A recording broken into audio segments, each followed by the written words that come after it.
കഴിഞ്ഞ ദിവസമായിരുന്നു RMP നേതാവായ KS ഹരിഹരൻ നടത്തിയ സ്ത്രീവിരുദ്ധ പരാമർശത്തിൽ ഹരിഹരന് കടുത്ത വിമർശനം നേരിടേണ്ടി വന്നത്. വടകരയിലെ LDF സ്ഥാനാർത്ഥി KK ശൈലജയുമായി ബന്ധപ്പെട്ട അശ്ലീല വീഡിയോ വിവാദത്തോട് പ്രതികരിക്കവെയാണ് KK ശൈലജയെയും മഞ്ജു വാര്യരെയും അപമാനിക്കുന്ന പരാമർശം ഹരിഹരൻ നടത്തിയത്. പിന്നീട് വീഡിയോ പങ്കുവച്ച് കടുത്ത വിമർശനവുമായി PV അൻവർ MLA രംഗത്തെത്തുകയും ചെയ്തു. ശൈലജ ടീച്ചറുടെ പോൺ വീഡിയോ ആരെങ്കിലും ഉണ്ടാക്കുമോ എന്നും മഞ്ജു വാര്യരുടെ പോൺ വീഡിയോ ഉണ്ടാക്കിയെന്ന് കേട്ടാൽ നമുക്ക് മനസ്സിലാകുമെന്നുമായിരുന്നു RMP നേതാവിന്റെ സ്ത്രീവിരുദ്ധ വാക്കുകൾ. ഇപ്പോഴിതാ KS ഹരിഹരന്റെ വിവാദ സ്ത്രീവിരുദ്ധ പ്രസംഗത്തിൽ നിന്ന് ഒഴിഞ്ഞു മാറുകയാണ് UDF നേതാക്കൾ. നേരത്തെ തന്നെ ഹരിഹരൻ മനസ്സില്ലാ മനസ്സോടെയാണ് ഖേദപ്രകടനം നടത്തിയത് എന്ന ആക്ഷേപം ഉണ്ടായിരുന്നു. ഈ സാഹചര്യത്തിലാണ് വിവാദ വിഷയത്തിൽ പ്രതികരിക്കില്ലെന്ന് VD സതീശനും അതേസമയം വിവാദം അവസാനിച്ചുവെന്ന് K മുരളീധരനും പ്രതികരിച്ചത്. KS ഹരിഹരന്റെ വാക്കുകളെ അല്ലെങ്കിൽ അദ്ദേഹത്തിന്റെ പരാമർശത്തെ പിന്തുണയ്ക്കുന്നതുപോലെ ആയിരുന്നു മുരളീധരന്റെ മറുപടി. എന്നാൽ VD സതീശനാകട്ടെ തനിക്ക് ഈ വിഷയത്തോട് യാതൊന്നും പ്രതികരിക്കാനില്ലെന്ന് പറഞ്ഞ് മാധ്യമപ്രവർത്തകരോട് ക്ഷുഭിതനാവുകയാണ് ചെയ്തത്. എന്നാൽ VD സതീശനാകട്ടെ തനിക്ക് ഈ വിഷയത്തോട് യാതൊന്നും പ്രതികരിക്കാനില്ലെന്ന് പറഞ്ഞ് മാധ്യമപ്രവർത്തകരോട് ക്ഷുഭിതനാവുകയാണ് ചെയ്തത്. അതേസമയം ശൈലജ ടീച്ചറെയും മഞ്ജു വാര്യരെയും അപമാനിക്കുന്ന തരത്തിലുള്ള പരാമർശത്തിൽ ഹരിഹരൻ ഖേദം പ്രകടിപ്പിച്ചിരുന്നുവെന്നും ഖേദം പ്രകടിപ്പിച്ചതോടെ വിവാദം അവസാനിച്ചുവെന്നുമാണ് K മുരളീധരൻ പറയുന്നത്. ഖേദം പ്രകടിപ്പിച്ചതോടെ വിവാദം അവസാനിച്ചു. മാപ്പ് പറഞ്ഞാൽ അതിൽ കൂടുതൽ എന്താണ് ചെയ്യേണ്ടതെന്നും കാലിൽ വീണ് മാപ്പ് പറയാൻ വേറെ ആളെ നോക്കണമെന്നുമാണ് മുരളീധരൻ പറഞ്ഞത്. PV അൻവറിന്റെ പ്രസ്താവന CPM-ഉം മുഖ്യമന്ത്രിയും പിന്താങ്ങിയ പോലെ ഞങ്ങൾ ചെയ്യില്ല. തെറ്റ് കണ്ടാൽ തിരുത്തും. ഞങ്ങൾ തിരിച്ച് ബോംബെറിയുന്നവരല്ല.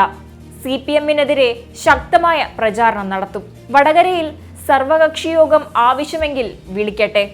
കളക്ടർ വിളിച്ചാൽ പങ്കെടുക്കുമെന്നും മുരളീധരൻ പറഞ്ഞു. ഇത് വിമർശിക്കുന്ന ആൾക്കാർ എന്തൊക്കെ പറഞ്ഞു? ഞാൻ ചോദിക്കട്ടെ, ഇലക്ഷൻ കാലത്ത് ഒരു MLA-നെ കൊണ്ട് ഞങ്ങളുടെ നേതാവിനെ കുറിച്ച് എന്താ പറഞ്ഞു? ഞാൻ ചോദിക്കുന്നത്, എവിടെ പോയി ഈ സംസ്ഥാനത്തെ ബുദ്ധിജീവികളും സാംസ്കാരിക നായകന്മാരൊക്കെ അന്ന്? ഇപ്പം ഞങ്ങൾ ഉപദേശിക്കാൻ വരുന്നുണ്ടല്ലോ. ഞങ്ങൾ തെറ്റ് കണ്ടാൽ തിരുത്തും. അതിൻ്റെ ഭാഗമായിട്ട് തന്നെയാണ് ശ്രീ ഹരിഹരൻ്റെ സ്റ്റേറ്റ്മെൻറ്റ് അദ്ദേഹം തന്നെ പിൻവലിച്ച് ക്ഷമ ചോദിച്ചത്. അതവിടെ കൊണ്ട് അവസാനിച്ചു. ഇനി ഇതിൽ കൂടുതൽ എന്താ ചെയ്യണ്ടേ? പൊരികയുടെയൊക്കെ കാലിൽ വീണ് മാപ്പ് ചോദിക്കണം. അതിന് വേറെ ആൾക്കാരെ നോക്കിയാൽ. അതുകൊണ്ട് സംഭവം കഴിഞ്ഞത് അവിടെ അവസാനിപ്പിക്കേണ്ടതാണ്. അതിന് പകരം ബോംബും മാരകായുധമായിട്ടാണ് വരുന്നതെങ്കിൽ CPM-നെതിരെ ശക്തമായിട്ടുള്ള പ്രചാരണങ്ങളുമായി ഞങ്ങൾ തിരിച്ച് ബോംബെറിയാനൊന്നും പോകണമെന്നില്ല. അത് ഞങ്ങളുടെ സംസ്കാരമല്ല. ബോംബ് ഉണ്ടാക്കുന്ന ഏർപ്പാട് ഞങ്ങൾക്കില്ല. പക്ഷേ CPM-നെതിരെ ശക്തമായിട്ടുള്ള പ്രചാരണവുമായി കേരളത്തിൽ UDF ഒറ്റക്കെട്ടായി തന്നെ RMP-യോടൊപ്പം ചേർന്നുകൊണ്ട് ശക്തമായിട്ടുള്ള പ്രചാരണം ഞങ്ങൾ നടത്തും. പ്രസ്താവന ശ്രദ്ധയിൽ പെട്ടപ്പോൾ തിരുത്തി. നേരെ മറിച്ച് മുഖ്യമന്ത്രിയുടെ പോലെ സ്പോൺസർ ചെയ്തിട്ടില്ല.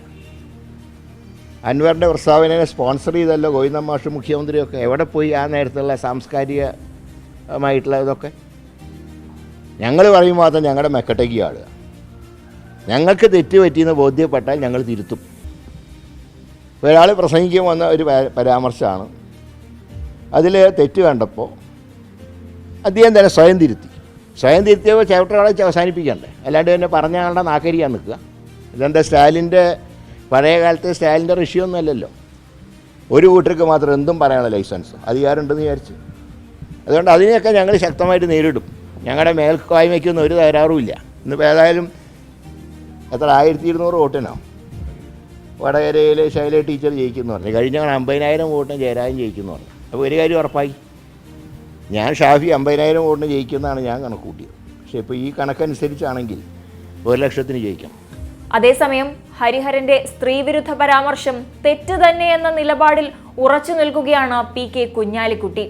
ഹരിഹരന്റെ സ്ത്രീവിരുദ്ധ പരാമർശം തെറ്റ് തന്നെ, ആദ്യം മുതൽ തന്നെ പറഞ്ഞതാണ്. പാർട്ടിയും മുന്നണിയും തള്ളിപ്പറഞ്ഞതാണെന്നും കുഞ്ഞാലിക്കുട്ടി പ്രതികരിച്ചു. ലീഗിൻ്റെ നിലപാട് ആദ്യം തന്നെ ഞങ്ങൾ പറഞ്ഞിട്ടുണ്ടല്ലോ. ലീഗ് ഇന്നിപ്പോൾ സെയ്ദ് സാദിഖ് അലി ശിഹാബ് തങ്ങൾ വളരെ ക്ലിയറായിട്ട് അത് പറയുകയും ചെയ്തു. ഞങ്ങൾ ശിഹാബ് തങ്ങളുടെ കാലം തൊട്ട് അന്ന് നാനാർ മുഖ്യമന്ത്രിയായിരുന്ന കാലത്തൊക്കെ ഉണ്ടായ ഇതേപോലെ പ്രശ്നം വന്നപ്പോൾ ഞങ്ങളെപ്പോഴും സമാധാനം കാണിച്ചിട്ടുണ്ട്. സർവകക്ഷിയോ അല്ലെങ്കിൽ സമാധാന ശ്രമങ്ങളോ അതിനൊക്കെ പിന്തുണ കൊടുത്തിട്ടുണ്ട്. പക്ഷെ ഇവിടെ ഒരു പ്രശ്നം, ഇവിടെ ഈ പ്രശ്നത്തിലേക്ക് പോയത് ആ കാഫിർ പ്രയോഗത്തിൻ്റെ ഒരു പബ്ലിസിറ്റി വല്ലാതെ കൂടിയപ്പോഴാണ്. ഞങ്ങളുടെ ഒരു പ്രവർത്തകൻ്റെ പേരിലാണ് അത് വന്നത്. അത് അല്ല എന്ന് ഞങ്ങളുടെ ഒരു പ്രവർത്തകൻ അങ്ങനെ ഒരു പോസ്റ്റ് ഇട്ടിട്ടില്ല, അത് ഫേക്കായിരുന്നു എന്നുള്ളത് ഞങ്ങൾ തെളിയിച്ചിട്ടുണ്ട്, ഇതിനകം തെളിയിച്ചിട്ടുണ്ട്. ഞങ്ങൾ ചാലഞ്ച് ചെയ്തിട്ടുണ്ട്, മാത്രമല്ല നിയമ നടപടി സ്വീകരിച്ചിട്ടുണ്ട് ഇതിനകം. അപ്പോൾ അതൊക്കെ പറഞ്ഞൂടെ, അത് പബ്ലിഷ് ചെയ്യണം. ആരാണത് ചെയ്തത്? അത് പറയൽ ഒരു ഗവൺമെൻറ്റിൻ്റെ ഉത്തരവാദിത്തമാണ്, പോലീസിൻ്റെ ഉത്തരവാദിത്തമാണ്. അത് അവരങ്ങ് പറഞ്ഞാൽ വടകരയിൽ ഈ ജാതി മിസ്ചീഫൊക്കെ ചെയ്യുന്നത് ഒരു ആൻറ്റി സോഷ്യൽ എലമെൻസാണ്, അത് ആരാണ് എന്നങ്ങ് പറഞ്ഞാൽ ഈ അവിടുത്തെ സമാധാന അന്തരീക്ഷം വളരെ വേഗം വന്നു ചേരും. അതിനുശേഷം സമാധാന ശ്രമങ്ങളുമായിട്ട് മുന്നോട്ട് പോവുകയൊക്കെ ചെയ്യാം. പക്ഷേ ഞങ്ങളുടെ ഒരു പ്രവർത്തകൻ്റെ പേരിൽ ആവശ്യമില്ലാതെ ഈ ഫേക്കായിട്ടുള്ള ഈ പ്രയോഗം ആരാണ് രാഷ്ട്രീയ മുതലെടുപ്പിന് വേണ്ടി നടത്തിയത് എന്നുള്ളത് പറയേണ്ട ചുമതല പോലീസിനുണ്ട്. അത് വെളിച്ചത്ത് കൊണ്ടുവരണം.